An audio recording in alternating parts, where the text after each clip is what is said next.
Pemerintahan Presiden Donald Trump tengah mengkaji langkah luar biasa untuk mempercepat produksi amunisi dalam negeri, seiring meningkatnya ketegangan militer dengan Iran. Wacana ini mencuat di tengah kekhawatiran bahwa konflik berskala besar dapat menguras cadangan senjata Amerika Serikat secara signifikan. NBC News melaporkan bahwa sejumlah pejabat pemerintah dalam beberapa sesi pengarahan tertutup kepada anggota Kongres pekan ini menyampaikan bahwa kebutuhan amunisi terus meningkat, sementara laju produksi nasional dinilai belum mampu mengejar potensi permintaan dalam situasi perang. Kekhawatiran tersebut semakin menguat setelah penggunaan sistem pertahanan AS secara intensif dalam konflik di Timur Tengah. Seorang pejabat senior Gedung Putih mengungkapkan bahwa Presiden Trump belum secara resmi membahas penerapan Defense Production Act, namun ia menekankan pentingnya percepatan produksi oleh kontraktor pertahanan. Fokus utama saat ini adalah memastikan rantai pasokan industri militer mampu bergerak lebih cepat dari biasanya. Defense Production Act, Undang-Undang era 1950-an, memungkinkan pemerintah federal memerintahkan perusahaan untuk memprioritaskan produksi kebutuhan pertahanan nasional. Aturan ini bukan hal baru. Trump pernah menggunakannya saat pandemi COVID-19 untuk mempercepat produksi alat kesehatan. Presiden Joe Biden juga mengaktifkannya ketika terjadi kelangkaan susu formula bayi dan untuk memperluas produksi panel surya domestik.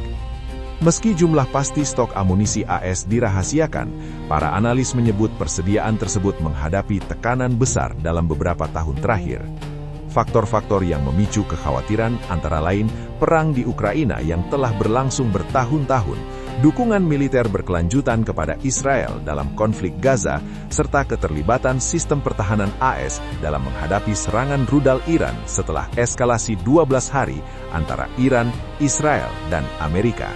Menjelang akhir tahun lalu, Pentagon dilaporkan mengajukan permintaan tambahan anggaran bernilai puluhan miliar dolar untuk memperkuat produksi dan pengadaan amunisi. Sejumlah senator, termasuk yang mengawasi anggaran pertahanan, telah lama memperingatkan pemerintah mengenai resiko menipisnya cadangan nasional. Di Kongres, isu kesiapan militer mulai menjadi sorotan utama. Beberapa pemimpin legislatif menyatakan harapan agar Pentagon dapat mencapai tujuannya tanpa perlu menggunakan kewenangan darurat. Mereka juga menyebut Amerika masih memiliki stok amunisi pertahanan yang cukup untuk menghadapi potensi ancaman jangka pendek dari Iran. Namun, tantangan tidak hanya bersifat teknis, melainkan juga politis. Seorang pejabat pemerintah menyebut bahwa dukungan publik terhadap kebijakan produksi ala masa perang belum sepenuhnya terbentuk.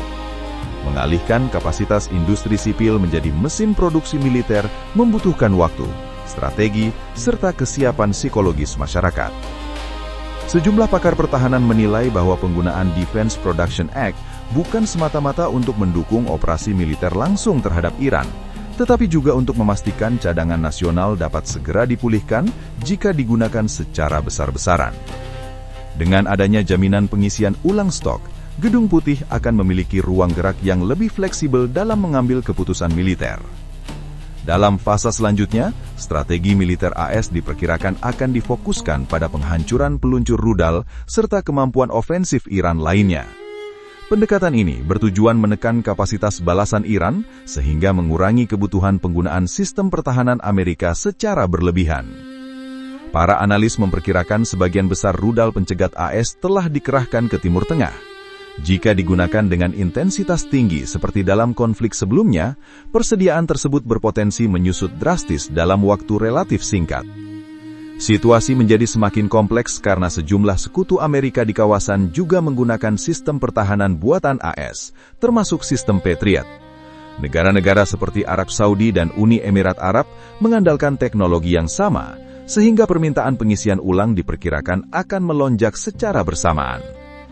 Dengan meningkatnya ketegangan dan potensi eskalasi lanjutan, keputusan terkait produksi amunisi bukan hanya persoalan logistik, melainkan juga menyangkut strategi jangka panjang Amerika dalam menjaga stabilitas regional dan mempertahankan kesiapan militernya di panggung global. Ketegangan global bukan lagi isu yang jauh dari Indonesia. Karena jika seluruh rencana Amerika Serikat untuk meningkatkan produksi amunisi dan memperkuat cadangan militernya benar-benar berhasil, dampaknya bisa menjalar ke berbagai sektor dalam negeri.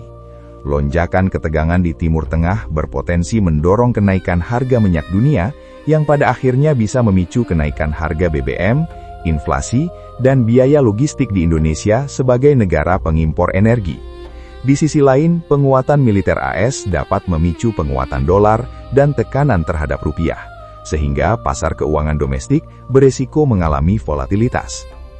Secara geopolitik, Indonesia juga harus semakin cermat menjaga posisi netralnya di tengah dinamika kekuatan besar di kawasan Indo-Pasifik, sembari mengantisipasi potensi peningkatan aktivitas militer regional. Namun, di balik resiko tersebut, terdapat peluang bagi industri pertahanan dalam negeri jika belanja militer kawasan meningkat. Karena itu, masyarakat perlu lebih kritis mengikuti perkembangan global, pelaku usaha harus memperkuat ketahanan bisnisnya, dan pemerintah dituntut menjaga stabilitas ekonomi serta diplomasi yang seimbang, sebab ketika negara adidaya bersiap menghadapi konflik, dampaknya hampir pasti ikut terasa hingga ke Indonesia.